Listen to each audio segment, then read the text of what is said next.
దినవృత్తాంతములు మొదటి గ్రంథము 22వ అధ్యాయము 1-19 వచనములు. మరియు దేవుడైన యెహోవా నివాస స్థలము ఇదే అని, ఇశ్రాయేలీయులు అర్పించు దహన బలులకు పీఠము ఇదే అని దావీదు సెలవిచ్చెను.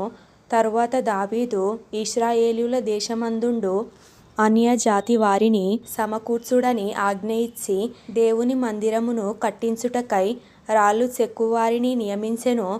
వాకిళ్ల తలుపులకు కావలసిన మేకులకేమి, చీలలకేమి విస్తారమైన ఇనుమును, తూచ శక్యము కానంత విస్తారమైన ఇత్తడిని, ఎంచనలవి కానన్ని దేవదారు మ్రానులను దావీదు సంపాదించెను.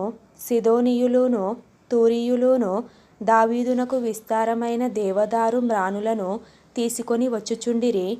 నా కుమారుడైన సొలొమోను పిన్న వయస్సు గల లేతవాడు. యెహోవాకు కట్టబోవు మందిరము దాని కీర్తిని బట్టియు అందమును బట్టియు సకల దేశములలో ప్రసిద్ధి చెందునట్లుగా అది చాలా ఘనమైనదై యుండవలెను.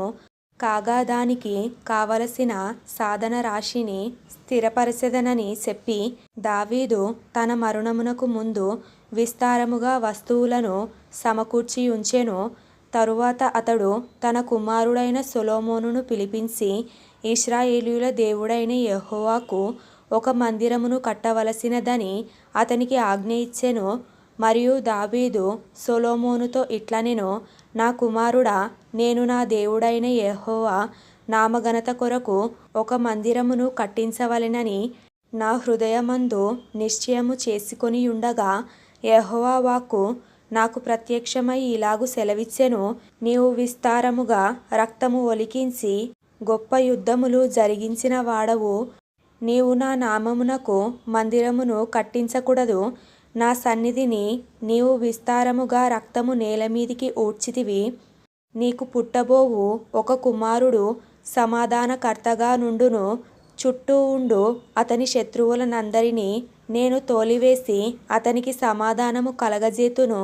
అందువలన అతనికి సొలొమోను అను పేరు పెట్టబడును. అతని దినములలో ఇశ్రాయేలీయులకు సమాధానమును విశ్రాంతియు దయచేయుదును. అతడు నా నామమునకు ఒక మందిరమును కట్టించును. అతడు నాకు కుమారుడై యుండును. నేనతనికి తండ్రినై యుందును. ఇశ్రాయేలీయుల మీద అతని రాజ్యసింహాసనమును నిత్యము స్థిరపరచుదును. నా కుమారుడా, యెహోవా నీకు తోడుగా ఉండునుగాక.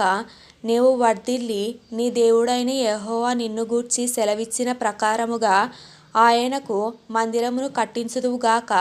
నీ దేవుడైన యెహోవా ధర్మశాస్త్రమును నీవు అనుసరించునట్లుగా యెహోవా నీకు వివేకమును తెలివిని అనుగ్రహించి ఇశ్రాయేలీయుల మీద నీకు అధికారము దయచేయునుగాక. యెహోవా ఇశ్రాయేలీయులను గూర్చి మోషేకు ఇచ్చిన కట్టడల ప్రకారముగాను ఆయన తీర్చిన తీర్పుల ప్రకారముగాను జరుపుకొనుటకు నీవు జాగ్రత్త పడిన యెడల నీవు వృద్ధి పొందుదువు. ధైర్యము తెచ్చుకొని బలముగా ఉండుము. భయపడకుము, దిగులు పడకుము. ఇదిగో నేను నా కష్టస్థితిలోనే ప్రయాసపడి యెహోవా మందిరము కొరకు 2,00,000 మణుగుల బంగారమును 10 కోట్ల మణుగుల వెండిని తూచి శక్యము కానంత విస్తారమైన ఇత్తడిని ఇనుమును సమకూర్చియున్నాను. మ్రానులను రాళ్లను కూర్చియుంచితిని. నీవు ఇంకను సంపాదించుదువుగాక. మరియు పనిచేయు తగిన విస్తారమైన శిల్పకారులును, కాసే పనివారును, వడ్రవారును, ఏ విధమైన పనినైనను నెరవేర్చుగల మంచి పనివారును నీ యొద్ద ఉన్నారు.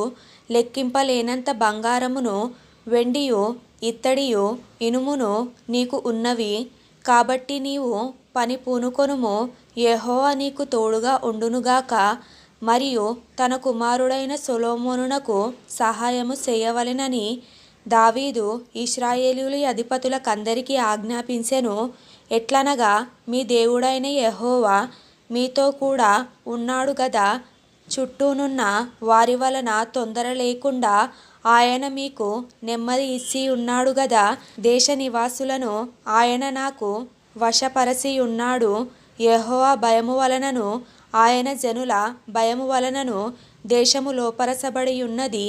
కావున హృదయపూర్వకముగా మీ దేవుడైన యెహోవాను వెదుకుటకు మీ మనస్సులు దృఢపరచుకొని ఆయన నిబంధన మందసమును దేవునికి ప్రతిష్ఠితమైన ఉపకరణములను ఆయన నామము కొరకు కట్టబడు ఆ మందిరములోనికి చేర్చుటకై మీరు పూనుకొని దేవుడైన యెహోవా పరిశుద్ధ స్థలమును కట్టుడి.